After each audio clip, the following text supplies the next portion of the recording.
안녕하세요. 즐거운 책방입니다. 네, 오늘 소개해드릴 책은요, 요즘 핫하게 떠오르고 제2의 전성기를 맡고 있는 분을 소개를 해드릴까 해요.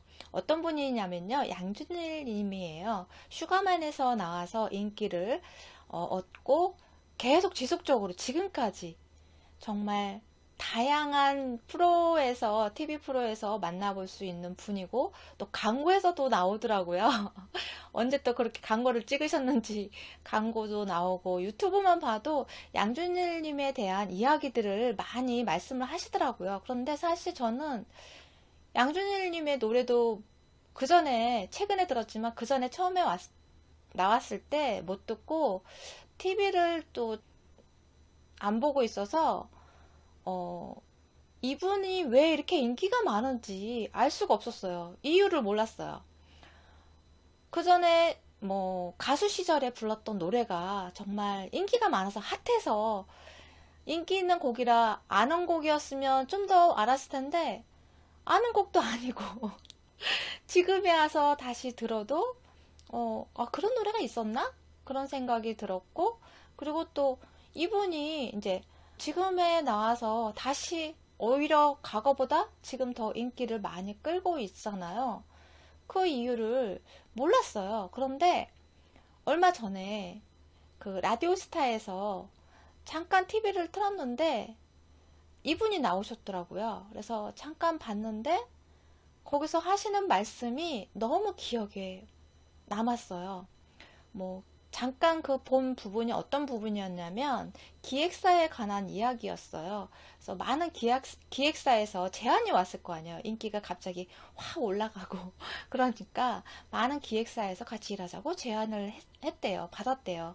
그런데 자신이 자세하게 검토를 하고 대화도 많이 나눠보고 자신의 의도와 생각 그러한 것들을 많이 대화를 나누면서 한 기획사하고는 계약까지 갔다가 결국엔 계약을 못하고 그냥 못하게 됐다고 그래서 그냥 프리랜서로 자기 혼자 활동하고 한다고 하시더라고요. 그러면서 하시는 말씀이 근데 팬들이 나를 지켜주지 않으면 기획사도 나를 지켜주지 못한다고 그렇게 말씀을 하시더라고요.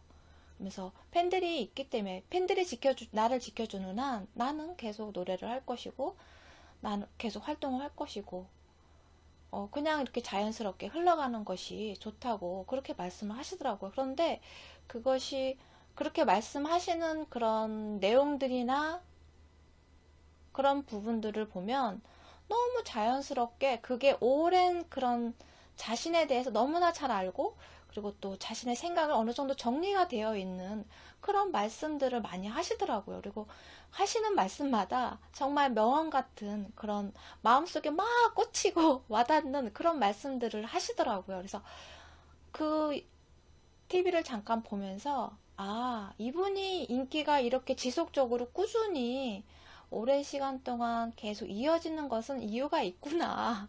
그때서야 알았어요. 이분의 매력이 있구나. 정말 이분만이 가진, 정말 멋진 생각을 가진 분이라는 생각을 했어요.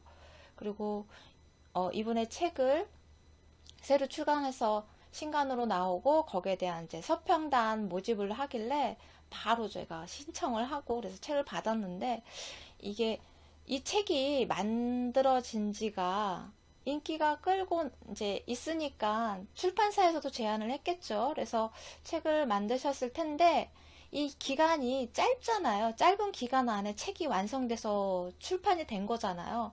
그래서 완성도가 좀 미흡하지 않았을까. 그리고 그 내용이 여기 담겨진 내용이 약간 소홀하지 않았을까 하는 생각을 했었어요. 그래서 기대 반 우려 반 하고 책을 받았는데 너무 제 우려가 쓸데없는 거였고 기대 이상이었어요. 그러니까 이분이 저는 이 책을 읽고 나서 더 좋아졌고요. 그리고 또 참 생각이 멋진 사람이구나 라는 생각을 했어요. 이 책을 읽고. 어떤 책이냐면요. 책을 소개를 해드릴게요. 너와 나의 아무 말이라는 책이에요. 너와 나의 아무 말이라는 책인데요. 책이 참 작아요. 손바닥만 해요. 제가 손바닥만 하게 작아서 이렇게 들고 다니면서 가방 안에 놓고 읽으셔도 좋을 것 같아요. 책이 그리고 어렵지 않고요. 이렇게 짤막하게 글이 담겨 있고요. 사진도 담겨 있고, 그리고 또 이분의 가사, 노래, 이 가사를 어떻게, 어떤 생각으로 쓰고 어떤 시기일 때 썼다, 그런 가사도 담겨 있고요. 이렇게 책이 사진하고 짤막한 글하고 같이 담겨 있어요. 이렇게.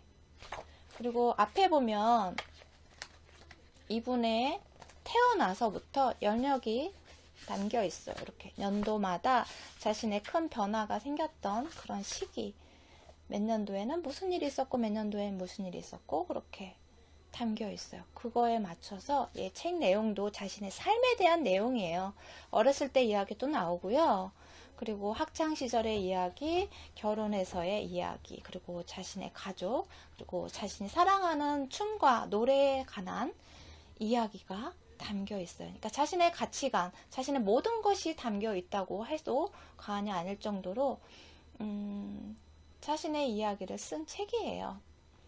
그래서 책 내용이 짤막하지만 아주 함축된 내용 안에, 그 안에 이렇게 허술하지 않고 깊이가 있어요. 그 글 안에 깊이 있게 많은 생각을 하게 하고, 아, 이런 생각을 할 수도 있구나.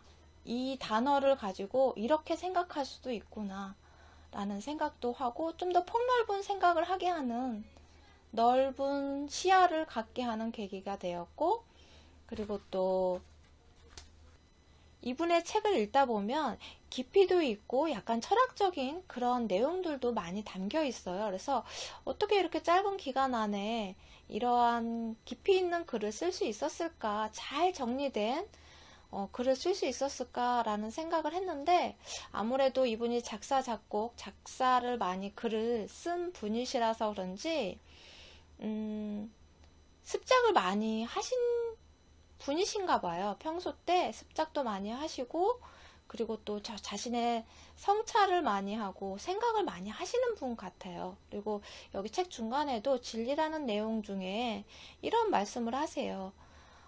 살아가면서 너무 아팠고, 그 아팠을 때 진리를 찾기 위해서 많이 헤맸다고 그렇게 말씀을 하세요. 그러니까 삶을 살아가면서 힘든 시기가 있었는데 그 힘든 시기를 이겨내기 위해서 많은 노력을 하셨고 공부도 많이 하신 것 같아요. 그래서 철학자와 영적인 지도자의 가르침을 들으려 많이 노력하셨다고 하더라고요. 그래서 그런지 책이, 그러니까 자신의 생각을 잘 정리해서 깔끔하게 함축해서 정리해서 이렇게 딱 내놓은 그런 느낌이에요. 허술하지 않고, 그리고 또 빈약하지 않고, 그 내용이 알차게 함축돼서 담겨 있어요. 그리고 이 책의 제목이 아무 말이잖아요. 너와 나의 아무 말이잖아요. 아무 말이라는 것이 어떻게 보면 정말 우리끼리만 통하는, 우리끼리만 가치관이나 뭐 이야기나 언어나 우리끼리 통하는 그런 말이잖아요. 그런데 그러한 통하는 사람끼리의 소통, 그러한 것을 의미하기도 하지만, 우리끼리만이 아는 그러한 소통을 의미하기도 하지만, 다른 의미에서는 배척하고 비판하고 그리고 소통을 거부하는 그런 사람들한테는 또 다른 의미의 아무 말이 되겠죠. 다른 누군가와 소통하려 하지 않고 내 생각만 고집하고 한다면 완전히 벽하고 이야기하는 것처럼, 저 사람이 무슨 말을 하나, 저 사람에 대해서 이해할 수 없고 받아들일 수 없고 그렇게 되잖아요. 그러니까 그러한 관계에서의 또 다른 정말 내가 알아들을 수 없는, 아무 말을 하는 것처럼 알아들을 수 없는 그러한 소통이 안 되는 그러한 것을 또 의미하기도 하는 것 같아요. 그래서 여기서 아무 말에 대해서 다양한 생각을 적으신 부분이 있어요. 그래서 아무 말이라는 말을 참 좋아하신다고 해요, 이분은. 그래서 아무 말에 대해서 하나 읽어드릴게요. 7가지로 나눠서 소개를 해주시는데요. 아무 말 3번을 읽어드릴게요. 사랑하는 사람들 사이에 문제가 생기는 건 상대가 원하는 걸 먼저 주지 않고 자기가 원하는 것을 받으려고 하기 때문이다. 그러기 위해 사람들은 서로에게 원하는 것과 다른 말을 한다. 네. 암호에 대해서 말씀하신 내용이에요. 이런 경우 참 많아요. 그런데 우리가 그것을 인정하지 않고 나 자신을 들여다보지 않고 바깥으로, 그러니까 원하는 것을만 바라보기 때문에 더 오해가 생기고 또 문제가 생기고 그러는 것 같아요.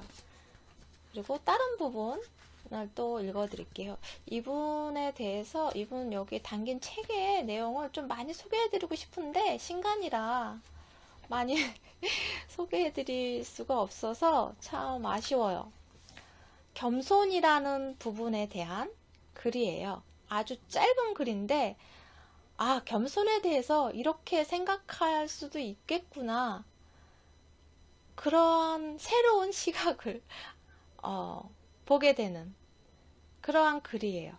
겸손은 나 자신을 낮추는 것이 아니라 나보다 상대방을 더 생각하는 것이 아닐까라고 말씀하세요. 겸손은 나 자신을 낮추는 것이 아니라 나보다 상대방을 더 생각하는 것이 아닐까. 네. 그것을 겸손이라고 생각하신대요. 그리고 여기 배움에 대해서도 말씀을 하셨는데요. 그 배움에 대해서 부분을 소개를 해드릴게요. 배움에 대해서 가서 배워라. 너 자신이 무시당하지 않게. 그리고 나서 더 배워라. 내가 남을 무시하지 않게. 너무 멋지지 않아요? 그리고 또 한 부분을 소개를 해드릴게요. 소개해드리고 싶은 부분이 너무 많아요. 그래서 이 책은 꼭 읽어보셨으면 좋겠어요. 한번 읽어보시면 그 매력에 푹 빠지실 수 있지 않을까 싶어요. 균형이라는 글이에요. 균형에 대해서 말씀하신 부분을 읽어드릴게요. 인생이랑 끊임없이 균형을 찾아가는 과정이다. 명성은 인생의 균형을 맞춰주는 도구 중 하나다. 가난함 역시 인생의 균형을 잡아준다. 뒤늦게 찾아온 명성 때문에 많은 것을 알게 되었다. 하지만 난 가난해서 더 많은 것을 배웠다. 네. 이분이 어려운 시기가 있었는데 그 어려운 시기에 정말 안 해본 알바가 없었다고 해요. 그래서 몸이 다 망가질 정도로 많은 일들을, 다양한 일들을 하셨는데 그때 많이 고뇌하고 그리고 또 공부하고 배우고 진리를 찾으려 노력하고 그러한 노력의 시간들이 지금의 결과물로 이렇게 빛이 반짝반짝 빛나게 만드는 그러한 일이 되지 않았나 싶어요. 그래서 참 사람이 멋지고 아름다운 사람이라는 생각이 들었어요. 그래서 이 책은 한번 꼭 보셨으면 좋겠어요. 네. 도움이 되셨나요? 구독과 좋아요도 부탁드릴게요. 지금까지 들어주셔서 감사합니다. 다음 시간에 또 만나요.